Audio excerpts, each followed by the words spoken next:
চাচা, কিছু করা লাগলে বলুন। ভদ্রলোক অবাক হয়ে বলে, তুমি কি করবা বাবা? তোমার কাজই তো করছে। আপনারা যা করছেন এটাই করব। বয়স্ক লোকটি হাসলো। কত বাড়ির কাজ করে এমন অফার পায়নি, তাই অবাক হয়েছে, সাথে একটু হাসলো।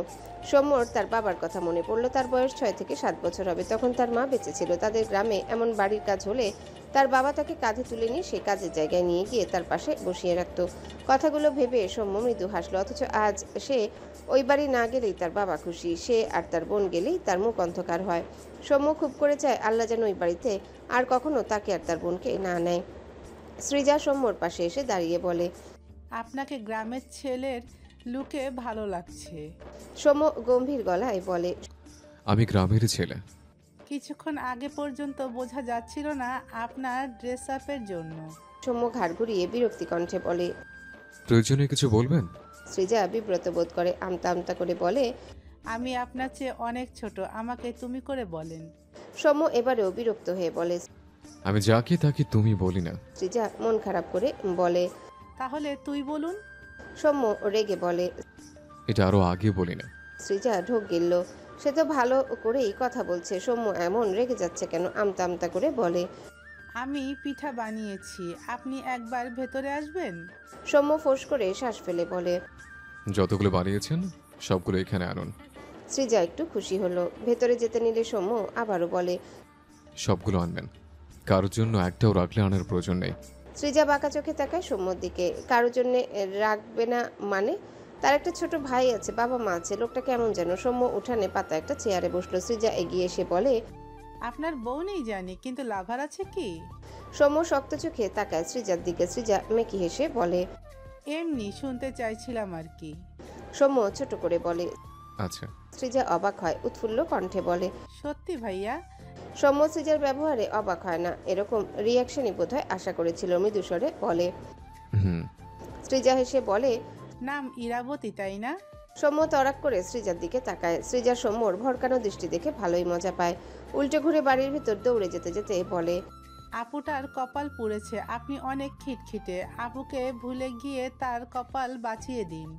সৌম্যর হাত নিষ্পিস করলো মেয়েটাকে সঠিক শিক্ষা দেওয়ার জন্য। সৃজা কিভাবে জেনেছে এতে অবাক হয়নি সৌম্য, কিন্তু বিরক্ত হলো। চেয়ারে হেলান দিয়ে ডান পা বা পায়ের উপর রেখে বা হাত বন্ধ চোখের উপরে রাখে। এরপর দীর্ঘশ্বাস ফেলে বিড়বিড় করে, যা মনে রেখে আমরা কষ্ট পাই তার নাম মরীচিকা, আর আমার অধ্যায় ইরাবতী অর্থ মরীচিকা। দুপুরের পর সন্ধ্যাকে নিয়ে আসমানি নওয়ান, শিমু আর শিমুর মা পার্লারে এসেছে সন্ধ্যার নাক ফুটো করার জন্য। সন্ধ্যার পরনে কালো শাড়ি, মাথায় হিজাব বাঁধা। ছোট থেকেই অভ্যাস, সৌম্য তাকে করিয়েছে। যখন অনেকটা ছোট ছিল তখন সৌম্য নিজেই তাকে হিজাব পরিয়ে বাইরে বের করতো। কথাগুলো ভেবে সন্ধ্যা দীর্ঘশ্বাস ফেলে। বা পায়ের নুপুরটি খোলেনি, ডান পা ফাঁকা। শিমু এটা দেখে সন্ধ্যাকে অনেকবার খুলতে বলেছিল। মানুষ তাকে দেখে জোকার বলবে বলেছিল, সন্ধ্যা খোলেনি। মানুষের কথা সে কেন ভাবতে যাবে? তার কথা কয়জন মানুষ ভাবে? সন্ধ্যার চোখে মুখে অসহায়ত্ব ঘিরে ধরে। কবে তার ভাইকে খুঁজে পাবে? সন্ধ্যার অপেক্ষার প্রহর গুনে। শিমু সন্ধ্যাকে টেনে একটা চেয়ারে বসিয়ে দেয়। সন্ধ্যা আশেপাশে তাকালো। একটা মেয়ে নাক ফুটানোর মেশিন আনলে সন্ধ্যা একটু ভয় পায়। এখন কত বড় হয়েছে না জানি, কতই লাগবে। ভাবনার মাঝে মেয়েটা মেশিন দ্বারা সন্ধ্যার নাক ফুটো করে দেয়। সন্ধ্যার চোখ জোড়া ভিজে যায় ব্যথায়, তবে যতটা ভেবেছিল ততটা ব্যথা পায়নি। শিমুর মা এগিয়ে এসে সন্ধ্যার থুতনিতে হাত রেখে সন্ধ্যার দিকে তাকায়। সন্ধ্যার গায়ের রং উজ্জ্বল শ্যামলা, অনেকটা ফর্সাই বলা যায়। নাক ফুলের মাথায় ছোট্ট পাথর বসানো, যেটা জলজল করছে। ভদ্রমহিলা মৃদু হেসে বলে, মাশাআল্লাহ, আপা দেখো আমাদের জান্নাতকে কি সুন্দর লাগছে। সন্ধ্যা শিমুর মায়ের দিকে তাকিয়ে রইল। জান্নাত নামটা নিয়ে সে বিভ্রান্তিতে পড়ে যায়। এই ভদ্রমহিলা দুজন তাকে এমনভাবে জান্নাত বলে ডাকে যেন তার আসল নাম জান্নাত আর সন্ধ্যা নাম নকল। কাজ শেষে সন্ধ্যাকে নিয়ে সবাই পার্লার থেকে বেরিয়ে আসে। পাশেই একটা দোকান থেকে শিমু কিছু কেনার জন্য যায়। এদিকে আসমানি নওয়ান আর তার বোন টুকটাক কথা বলায় ব্যস্ত। সন্ধ্যা আশেপাশে চোখ বুলাচ্ছিল। হঠাৎই 3টে কুকুর সন্ধ্যার ডান পাশে ঘুরঘুর করে। সন্ধ্যা ঠোক গিলল। সাহস করে বেশ কিছুক্ষণ চুপ করে দাঁড়িয়ে রইল, কিন্তু কুকুরগুলোকে তার দিকে আসতে দেখে সন্ধ্যা বাম দিকে পিছিয়ে যায়। এভাবে এগোতে এগোতে সন্ধ্যা অনেকটা দূরে চলে যায়। সাথে কুকুরগুলো সন্ধ্যার দিকে এগোয়। এক পর্যায়ে সন্ধ্যা ভয়ে দৌড় দেয়। পিছন পিছন কুকুর দৌড়ায়। সন্ধ্যার কান্না পাচ্ছে। এটা আবার কোথায় ফেসে গেল সে? মেয়েটা বাইরে বেরোনোর স্বভাব একেবারে নেই বললেই চলে। সেখানে হঠাৎ এমন পরিস্থিতিতে পড়ে সন্ধ্যার বেহাল অবস্থা। শাড়ি পরে দৌড়াতে গিয়ে বেচারা কয়েকবার যে পড়তে পড়তে বেঁচেছে। পায়ের জুতো কোথায় যে খুলে গিয়েছে তার হদিস নেই। হঠাৎ কারোর সাথে জোরে সরে এক ধাক্কা খেয়ে পড়তে নেয়। তার আগে সন্ধ্যা দুহাতের লোকটার শার্ট আঁকড়ে ধরে। আকাশ রাস্তার এক সাইডে দাঁড়িয়ে ফোনে কথা বলছিল। তাকে কেউ ধরেছে বুঝতে পেরে দ্রুত মেয়েটার দিকে তাকালে সন্ধ্যার মুখ দেখতে পায় না, মাথা নিচু করে রাখায়। আকাশ রেগে সন্ধ্যাকে ধাক্কা দেয়। কোন ম্যানারলেস মেয়ে তাকে ধরেছে, মেজাজ খারাপ হয়ে যায় তার। সন্ধ্যাকে ধাক্কা দিয়ে হাত দিয়ে তার শার্ট ঝাড়ে, যেন তার শার্টে ময়লা লেগেছে। এরপর সামনে তাকে কিছু বলতে গিয়েও থেমে যায়। রাস্তায় সন্ধ্যাকে পড়ে থাকতে দেখে। আকাশের ধাক্কা খেয়ে বেচারিরা দাঁড়িয়ে থাকার শক্তি হয়নি। আকাশ অবাক হয়ে বলে, তুমি? সন্ধ্যা অসহায় দৃষ্টিতে তাকায়। আকাশ এগিয়ে গিয়ে হাত বাড়িয়ে দিয়েও আবার হাত গুটিয়ে নেয়। গতকাল রাতে তাকে রিজেক্ট করেছে, আবার তাকে ধাক্কা দিয়ে মুখের উপর দরজা লাগিয়ে দিয়েছিল। আকাশ কিছু ভুলে যায় না। অতঃপর গম্ভীর গলায় বলে, একাই ওঠো। সন্ধ্যা আকাশের ব্যবহারে অবাক হয়। বেশ কসরত করে একা একা উঠে দাঁড়ায়। আকাশ সন্ধ্যার পা থেকে মাথা পর্যন্ত দৃষ্টি বুলিয়ে বলে, কার বিয়ে খেতে যাচ্ছিলে? বিয়ে তো মানুষ এত সোজা না। আকাশের কথা শুনে সন্ধ্যার মুখ অটোমেটিক্যালি তার গালে চলে যায়। সে তো সাজেনি, এই লোকটা এসব আবোল তাবোল কি বলে। আকাশ আবারও বলে, এখানে কি করছো? বয়ফ্রেন্ডের সাথে পালিয়ে যাওয়ার জন্য বেরিয়ে যাওনি তো আবার? সন্ধ্যা চোখ বড় বড় করে তাকায়, রাগ হয়। অনুমান করে কত কথা বলে লোকটা। সন্ধ্যা আকাশের হাত থেকে ফোন কেড়ে নিয়ে লিখতে শুরু করে। আকাশ কটমট দৃষ্টিতে তাকায় সন্ধ্যার দিকে। এই মেয়েটা তাকে শুধু তেজ দেখায়। ফোনটা কিভাবে নিল দেখো। কবে যে তার একটা চটকানি খাবে এই মেয়ে, বিড়বিড় করলো। বেয়াদব মেয়ে। সন্ধ্যা আকাশের দিকে তাক করে ধরে ফোন, যেখানে লেখা, আমি আপনার মায়েদের সাথে বাইরে এসেছিলাম, আমাকে কুকুর ধাওয়া করায় আমি হারিয়ে গিয়েছি। আমার বাসায় পৌঁছে দিন প্লিজ, আর আপনার মাকে কল করে জানিয়ে দিন আমি আপনার সাথে, নয়তো উনি চিন্তা করবেন। আকাশ লেখাটা পড়ে সন্ধ্যার হাত থেকে ফোনটা টান দিয়ে নিয়ে নেয়। এরপর তার মায়ের ফোনে কল করলে তার মা ফোন রিসিভ করে। আসমানি নওয়ানের কথা শোনার আগেই আকাশ বলে, তোমাদের আদরের বেয়াদব মেয়ে সন্ধ্যা আমার সাথে। চিন্তা করো না মা। সন্ধ্যা বিরক্ত হয়। তাকে সবসময় বেয়াদব বলে, সে যথেষ্ট ভদ্র। আসমানি নওয়ান ছেলের কথা একটু স্বস্তির নিঃশ্বাস ফেলে। এরপর রেগে বলে, তুমি আমার জান্নাতে নিয়ে কোথায় গেছো? আকাশ রেগে যায়। একে সে এনেছে, এই বেয়াদব মেয়ে তার কাছে এসেছে। অতঃপর মেজাজ দেখিয়ে বলে, আমি তোমার জান্নাতকে জন্তুদের সুস্বাদু খাবার বানানোর জন্য সুন্দরবন রওনা হচ্ছি। তোমার জান্নাতের সাথে একেবারে জান্নাতে গিয়ে দেখা করো। এখন ঘুমাও। বলেই খট করে কল কেটে দিল। সন্ধ্যা চোখ বড় বড় করে তাকায় আকাশের দিকে। আকাশ সন্ধ্যার দিকে তাকিয়ে বলে, কান ধরো। সন্ধ্যার কত অবাক হবে। আকাশ ধমকে বলে, কান ধর, কান ধরো ইডিয়েট। সন্ধ্যা ঝাঁকি দিয়ে উঠে হিজাবের উপর দিয়ে দু হাতে দু কান ধরলো। আকাশ মনে মনে হাসে। তার সাথে বেয়াদবি করে কেউ ছাড় পায় না, এই মেয়েও পাবে না। অতঃপর গম্ভীর গলায় বলে, ওঠ বস কর। সন্ধ্যা বিস্ময় চোখে তাকায়। যদিও এই রাস্তা ফাঁকা, মাঝে মাঝে দু একটা গাড়ি যাচ্ছে, তবু এভাবে বাচ্চাদের মতো করে কান ধরে উঠবস করবে। আকাশ সন্ধ্যাকে চুপ দেখে বলে, আমি গেলাম তাহলে। তোমার যেদিকে দুই চোখ যায় সেদিকে যাও। Happy journey.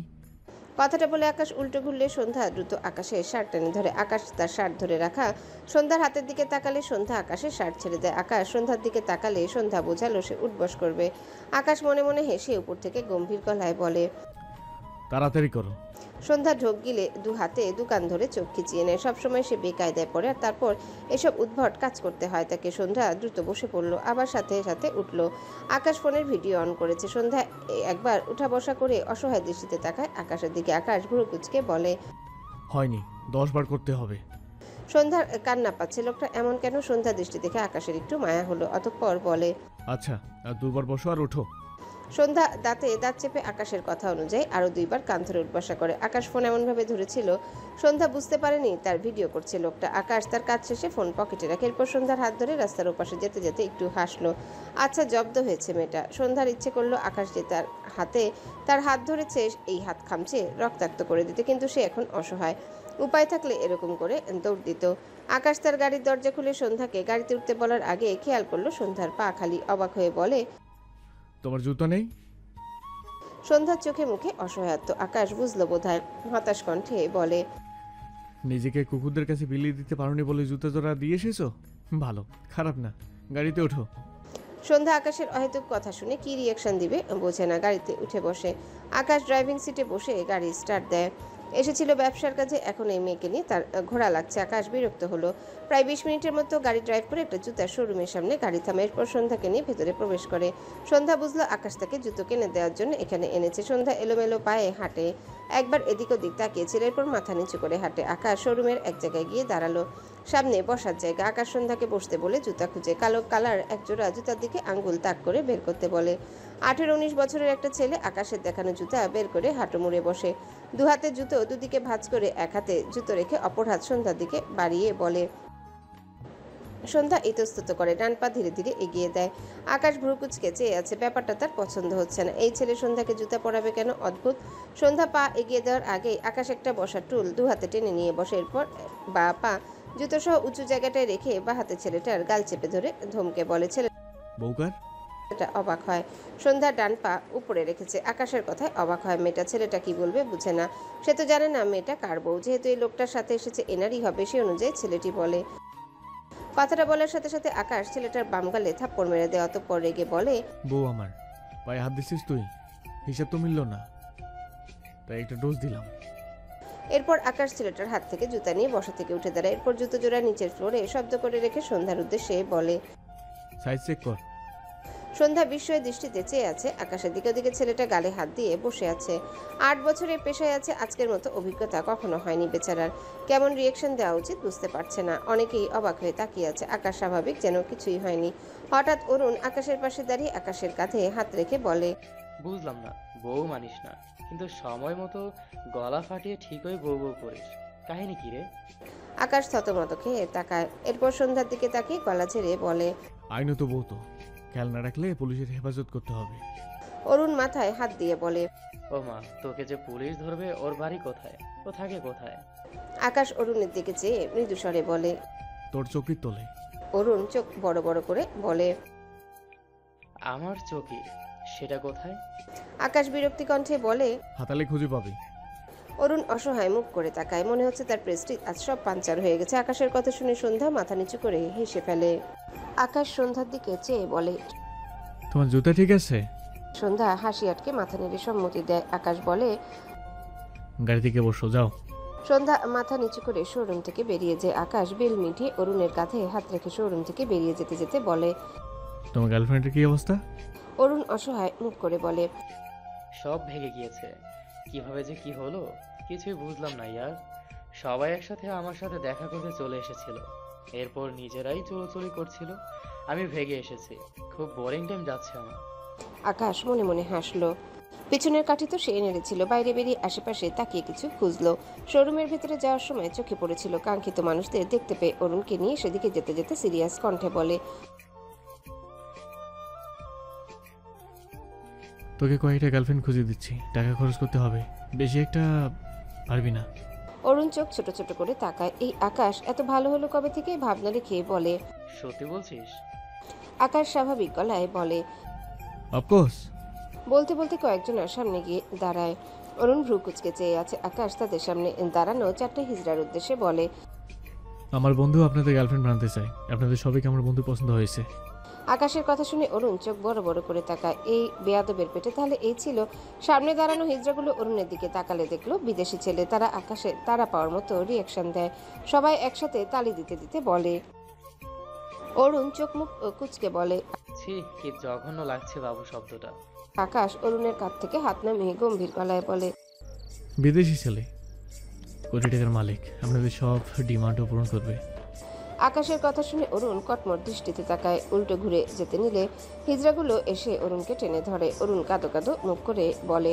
এই আমাকে ছাড়, ছাড় বলছি। হিজড়াগুলো অরুণকে টেনে তাদের মাঝে নিয়ে যায়। অরুণ অসহায় কণ্ঠে বলে। শালা আকাশ বাঁচা, আমার ইজ্জত নিয়ে নিবে এরা। আকাশ মনে মনে হেসে উপর থেকে স্বাভাবিক গলায় বলে। আরে না, ওরা ভালো, তুই শুধু টাকা ফেলবি। আমি গেলাম, বাই। কথাটা বলেই উল্টো ঘুরে তার গাড়ির দিকে এগিয়ে যায় আকাশ। ওদিকে হিজড়া 4 জন অরুণকে মাঝ বরাবর দাঁড় করিয়ে গোল হয়ে নাচতে শুরু করেছে। একটু পরপর তাদের কাপড় পুরো উঁচু করে তুলছে। অরুণ চোখ বড় বড় করে 2 হাতে চোখ ঢেকে চেঁচিয়ে বলে। ইয়া আল্লাহ, আমাকে বাঁচাও, আমার চোখ নষ্ট হয়ে গেল রে। আকাশ তার গাড়ির পাশে দাঁড়িয়ে একবার পিছু ফিরলে হিজড়াদের এমন কাপড় তুলে ফেলা দেখে তার চোখ বড় বড় হয়ে যায়। বিড়বিড় করে আস্তাগফিরুল্লাহ বলে এক প্রকার দৌড়ে গিয়ে গাড়ির ড্রাইভিং সিটে বসে পড়ে। সন্ধ্যা ঝাঁকি দিয়ে উঠে আকাশ সিটে বসে মাথা এলিয়ে মুখ চেপে হাসছে। সন্ধ্যা অবাক হয়ে চেয়ে আছে। এই লোক হাসতে জানে তার মানে। হঠাৎ আকাশের সন্ধ্যার কথা মনে পড়লে নিজেকে সামলে নিয়ে পিছু ফিরে তাকায়। সন্ধ্যার দৃষ্টি দেখে কেমন অপ্রস্তুত হয়ে পড়ে। গলা ছেড়ে বলে। আমাকে তোমার ড্রাইভার বানানোর শখ জেগেছে। সন্ধ্যা বোকা চোখে তাকায়। অরুণকে দেখে সে পিছনে বসেছে। ওই লোকটা কোথায়? আকাশ সন্ধ্যাকে এখনো বসে থাকতে দেখে বিরক্ত হয়ে বলে। তাড়াতাড়ি সামনে আসো, নয়তো নেমে যাও গাড়ি থেকে। সন্ধ্যা থমথমে মুখে নামে গাড়ি থেকে। আকাশ গাড়ির দরজা খুলে এক পা ভেতরে রেখে আরেক পা বাইরে রেখে বাহাত গাড়ির ছাদে রেখে পিছনে তাকায়। মূলত অরুণের অবস্থা দেখতে চাইছে সে। সন্ধ্যা গাড়ির অপর পাশে দাঁড়িয়ে গাড়ির দরজা খুলে বসতে গিয়েও আকাশের দৃষ্টি অনুসরণ করে পেছনে তাকালে তার চোখে মুখে বিস্ময় ভর করে। কতগুলো হিজড়া অরুণকে ঘিরে আছে আর গোল হয়ে কিভাবে কাপড় উঁচু করছে। সন্ধ্যা চোখ মুখ কুঁচকে নেয়। আকাশ সন্ধ্যাকে ওদিকে তাকিয়ে থাকতে দেখে দ্রুত গাড়ির ভিতরে বসে সন্ধ্যার হাত টেনে ঠাস করে সন্ধ্যাকে সিটে বসিয়ে দেয়। রেগে বলে, তুমি তো আসলেই বেদব। ওরা থার্ড জেন্ডার বলে কি ওদের লজ্জা নেই? তুমি তো ওদের সব ইজ্জত মেরে দিলে। সন্ধ্যা চোখ বড় বড় করে তাকায়। অরুণের কথা মনে পড়লে ইশারায় বোঝায়। আপনার বন্ধু বিপদে পড়েছে, তাকে বাঁচান। আকাশ বিরক্ত হলো। সন্ধ্যার দিকে এগিয়ে গিয়ে গাড়ির দরজা ঠাস করে লাগায়। এরপর গাড়ি স্টার্ট দিয়ে বিরক্তি কণ্ঠে বলে, বেশি দৌড়ে ধরে তোমাকে ওদের কাছে তুলে দিয়ে আসবো, ইডিয়েট। এরপর তোমার কাছে টাকা না পেয়ে তোমার জামা কাপড় খুলে নিতে পারে। অরুণকে বাসাতে যেতে হবে, যাও। সন্ধ্যা কপালে ভাঁজ ফেলে আকাশের দিকে চেয়ে আছে। আকাশ একবার সন্ধ্যার দিকে তাকায়। এরপর গাড়ির স্টিয়ারিং ঘোরাতে ঘোরাতে বলে, মনে হচ্ছে তুমি ওদের জামা কাপড় দিতেই চাচ্ছ। ওকে ফাইন, উইথাউট ড্রেস মেয়েদের খারাপ লাগে না। সন্ধ্যা রেগে তাকায় আকাশের দিকে। কি পরিমাণ বেয়াদব হলে এসব কথা বলে দেখো, কি বজ্জাত লোক। আকাশ সন্ধ্যার দৃষ্টি রেখে বলে, আবার বেয়াদবি? আকাশ সন্ধ্যার দৃষ্টি দেখে রেগে বলে। কথাটা বলে হঠাৎই গাড়ি ঘুরিয়ে নেয়। সন্ধ্যা পড়তে পড়তে বেঁচে যায়। অবাক হয়, এই লোক সত্যি সত্যি তাকে ওদের কাছে রেখে আসবে নাকি। মেয়েটা ঢোক গেল, কিন্তু না, আকাশ অন্য একটা পথ দিয়ে এসেছে দেখে সন্ধ্যা স্বস্তির নিঃশ্বাস ফেললো। আকাশ একটু হাসলো। আকাশ মেন গেটের সামনে দাঁড়িয়ে কলিং বেল চাপলে আনিকা দরজা খুলে দেয়। আকাশ ভ্রু কুঁচকে বলে, তুই এখানে কি করছিস? আনিকা একবার সন্ধ্যার দিকে তাকায়, আরেকবার আকাশের দিকে। এরপর হেসে বলে, লং ড্রাইভ কেমন হলো?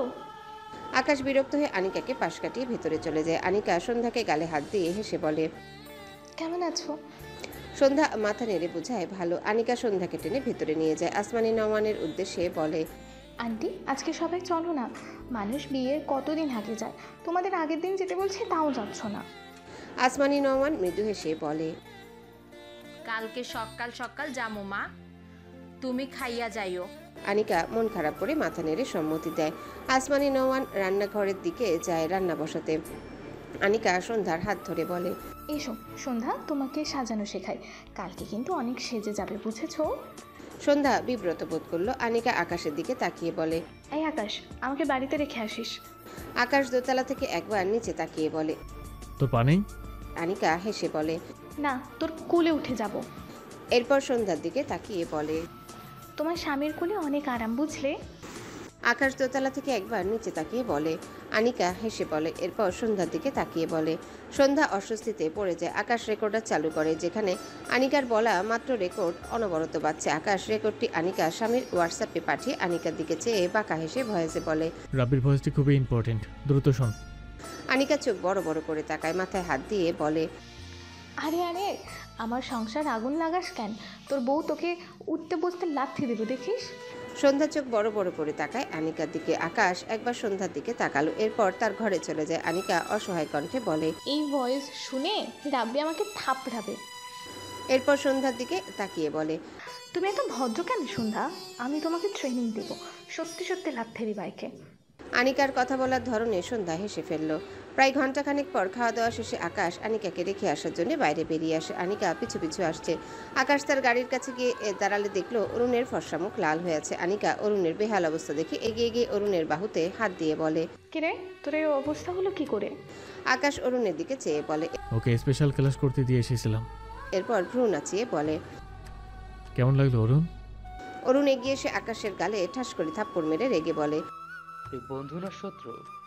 আকাশ সাথে সাথে অরুণের একই গালে দুটো থাপ্পড় দিয়ে দাঁত কিরমির করে বলে, তোর ক্লাস কম হয়ে গেল নাকি? মারছিস কেন? আরে কি হয়েছে তোদের? অরুণ ছাদ করে উঠে আনিকার হাত ঝাড়া মেরে বলে, তুই এমন চিপকাস কেন? সর সর। আনিকা অবাক হয়ে বলে, বাতাস বাবুর বাতাস লাগলো নাকি তোর? আকাশ অরুণের দিকে চেয়ে বাঁকা হেসে বলে। লেগেছে? অরুণ অসহায় কণ্ঠে বলে, এই শালা আমাকে একদল হিজড়ার মধ্যে ছেড়ে এসেছে, সব নিয়ে নিয়েছে, আমার ফোনটা পর্যন্ত নিয়ে নিয়েছে, শার্ট প্যান্ট খুলে নিচ্ছিল। বহু কষ্টে পালিয়ে এলাম, 1 টাকা নেই, হেঁটে হেঁটে এসেছি। ইস, জীবনটা শেষ। অরুণের কথা শুনে আনিকা চোখ বড় বড় করে তাকায় আকাশের দিকে। আকাশ তার গাড়ির ডিকিতে উঠে বসে, ডান পা গাড়ির উপর তুলে ডান হাত পায়ের উপর রেখে বলে, নাম্বার নিয়ে আসা লাগতো ওদের, তোর প্যান্ট শার্ট খুলে নিয়ে ছেড়ে ফেলে দিত।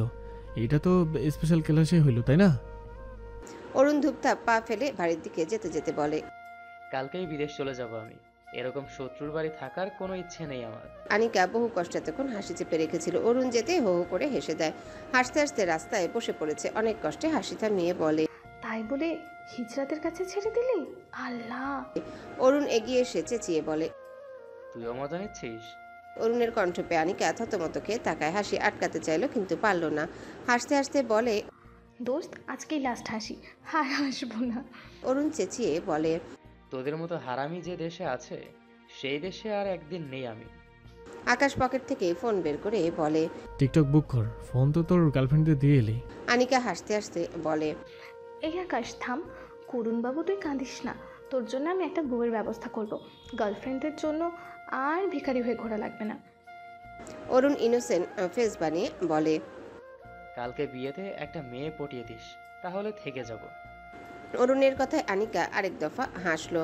সৌম্য উদাম শরীরে রাস্তার ধারে বসে আছে, পরনে একটা সাদা লুঙ্গি। চারিপাশ থেকে ঝিঝি পোকার ডাক ভেসে আসছে। অমাবস্যার রাত। সৌম্যর দৃষ্টি দূর অজানায়। মিটমিটি বাতাস এসে গা ছুঁয়ে দেয়। সৌম্য অনুভব করলো তার ঠান্ডা লাগছে। সৌম্য বুঝলো তার গায়ে জ্বর, কিন্তু সে উঠল না এখান থেকে। সারাদিন রোদের মাঝে দাঁড়িয়ে থাকায় হয়তো তাপমাত্রা বেড়েছে। সৌম্য দীর্ঘশ্বাস ফেলে, বা হাত মাটিতে ঠেকানো। ভার্সিটির একদিনের স্মৃতি চোখে ভাসলো। ইরা দৌড়ে এসে সৌম্যর দুহাত ধরে বলে, দোস্ত, কাচ্চি বিরিয়ানি খেতে যাব, আয়। সৌম্য চোখ ছোট ছোট করে বলে। কেন? ইরা হেসে বলে, বিয়ে ভেঙেছে সেই খুশিতে। তোর সমস্যা কি?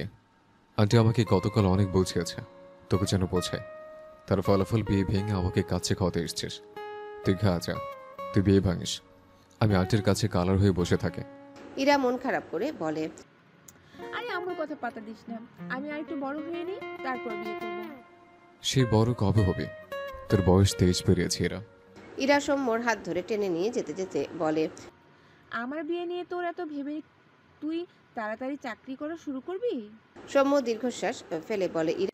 বনুর অনেক জ্বর এসছে। ইরা মন খারাপ করে বলে, গ্রামে যাবি? হুম। খেয়ে যা। সৌম্য মলিন স্বরে বলে, বনুকে অসুস্থ রেখে যেতে পারবো না। ইরা চট করে বলে, তাহলে তোদের দুই ভাই বোনদের জন্য প্যাক করে দিই, আয়। সৌম্য ইরার হাত থেকে তার হাত ছাড়িয়ে বলে, তুই খেয়ে বাড়ি যা, আমি গ্রামে যাচ্ছি।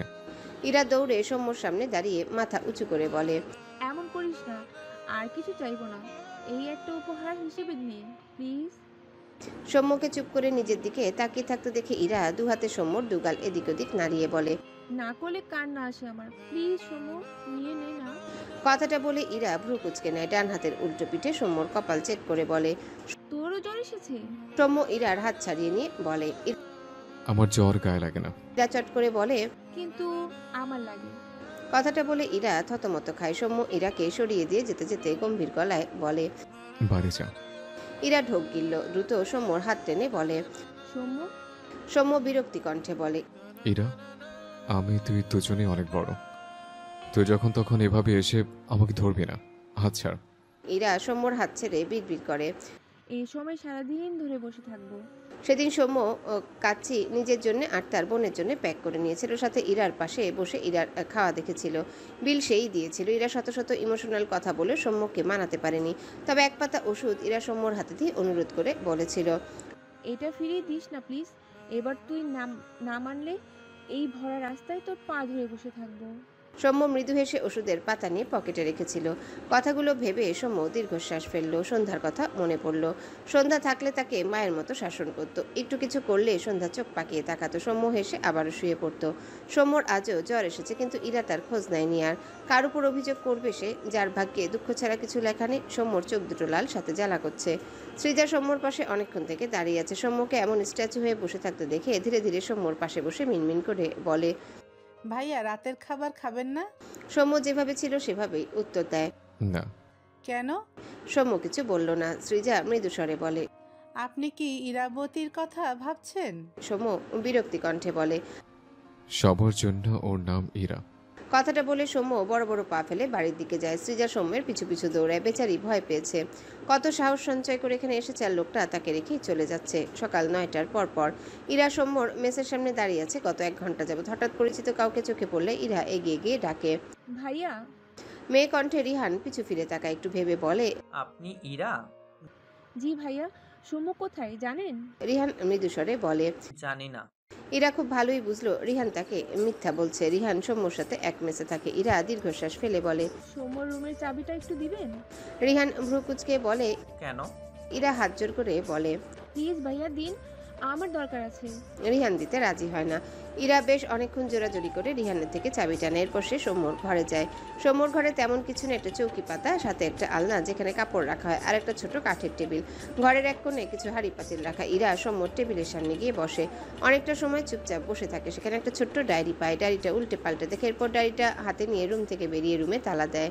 রিহান ইরার পেছনে দাঁড়িয়ে বলে, চাবি দিন। ইরা রিহানের পাশ কাটিয়ে যেতে যেতে বলে, সৌম্যকে আমার থেকে চাবি নিয়ে আসতে বলবেন। আপনি চাবি দিন আপু, সৌম্য আমার উপর রাগ করবে। ইরা রিহানের দিকে তাকিয়ে মৃদু হেসে বলে, আপনি সৌম্যর বন্ধু, একটু রাগ না হয় সহ্য করলেন।